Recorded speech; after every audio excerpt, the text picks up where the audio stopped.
यात्रा अन्य लोगों से अलग थी। वो जन्म से ही शारीरिक विकलांगता का सामना कर रहे थे, जो उनके जीवन के हर एक पहलू को चुनौतीपूर्ण बनाता था। उनके माता पिता ने हमेशा उन्हें साहस और आत्मविश्वास के साथ जीवन जीने के लिए प्रेरित किया। बचपन से ही विवेक ने अपने विकलांगता के बावजूद जीवन को पूरी तरह से जीने का निर्णय लिया। स्कूल में उन्होंने अपनी पढ़ाई में अच्छा प्रदर्शन किया, लेकिन अन्य बच्चों के साथ खेल में पिछड़ जाते थे। उसके हाथों की गतिविधियों को सीमित रखा गया था, लेकिन उसे ये कभी नहीं लगा कि वो उन चीजों के लिए असमर्थ है जिन्हें अन्य बच्चे आसानी से कर सकते थे।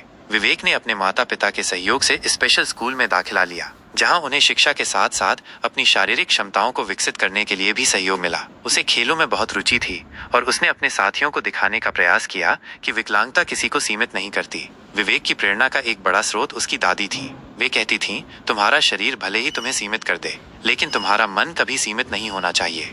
उन्होंने विवेक को पढ़ाई के साथ साथ खेल और कला में भी प्रेरित किया। विवेक ने अपनी दादी की बात को आत्मसात किया। उसने ध्यान केंद्रित किया और अपने जीवन के लक्ष्यों के प्रति समर्पित हो गया। वो अक्सर अपने दोस्तों से कहता था, मैं अपने सपनों को साकार करने के लिए जो भी करना पड़े करूंगा। जब विवेक किशोरावस्था में पहुंचा, तब उसने तय किया कि वो अपने लक्ष्यों को हासिल करने के लिए और अधिक प्रयास करेगा। उसने विभिन्न प्रतियोगिताओं में भाग लेना शुरू किया, जैसे कि दौड़, तैराकी और विभिन्न शारीरिक प्रतियोगिताएं। कई बार उसे हार का सामना करना पड़ा, लेकिन उसने कभी हार नहीं मानी। हर बार जब वो गिरा, उसने फिर से उठने और आगे बढ़ने का साहस पाया। विवेक ने अपने विकलांगता को अपनी ताकत में बदल दिया। उसने सोचा, अगर मैं हार मान लूंगा तो मैं कभी भी अपने सपनों को पूरा नहीं कर पाऊंगा। यह सोच उसे आगे बढ़ने के लिए प्रेरित करती थी। एक दिन विवेक ने एक मैराथन दौड़ का आयोजन देखा, जिसमें विकलांग व्यक्तियों के लिए विशेष भागीदारी की व्यवस्था थी। उसने सोचा कि यह उसके लिए एक अद्भुत अवसर है। पहले तो उसने खुद पर संदेह किया, लेकिन दादी की प्रेरणा के चलते उसने भाग लेने का निर्णय लिया। विवेक ने अपनी तकनीक को बेहतर बनाने के लिए निरंतर अभ्यास किया।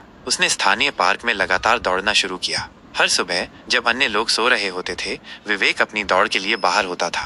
आखिरकार वो दिन आया जब विवेक ने अपनी पहली मैराथन दौड़ में भाग लिया। उसका हृदय गर्व से भर गया जब उसने अपनी दौड़ पूरी की। उसने न केवल अपना लक्ष्य हासिल किया, बल्कि दूसरों के लिए प्रेरणा भी बना। प्रतियोगिता के बाद उसने अपने अनुभव साझा किए, जिसमें उसने कहा, यह दौड़ मेरे लिए केवल एक प्रतिस्पर्धा नहीं थी, बल्कि मेरे जीवन के एक नए सफर की शुरुआत थी। उस दिन से विवेक ने न केवल दौड़ने की अपनी यात्रा को जारी रखा, बल्कि वो प्रेरणादायक भाषण भी देने लगा। उसने देश भर में अपने अनुभव साझा किए, जहां उसने बताया कि विकलांगता सीमाएं नहीं बनाता, बल्कि इसे पार करने का एक अवसर दिया जाता है। आज वे करता है और अनेक अवसरों पर प्रेरणादायक भाषण देते हैं। वो समूहों के साथ यात्रा करते हैं, जहां वे अन्य विकलांग लोगों के साथ अपने अनुभव साझा करते हैं और उन्हें अपने सपनों का पीछा करने के लिए प्रेरित करते हैं। उनका मानना है कि हर चुनौती में एक अवसर छुपा होता है और वे अन्य लोगों के लिए मिसाल बनकर उभरे हैं। उन्होंने साबित किया है कि जब आपका संघर्ष और साहस मिल जाता है, तो कोई भी सपना असंभव नहीं रहता। विवेक की यात्रा हमें ये सिखाती है कि असफलताओं से हार मानने के बजाय हमें उन्हें अपने लिए प्रेरणा में बदलना चाहिए, चाहे हमारी स्थिति क्या भी हो।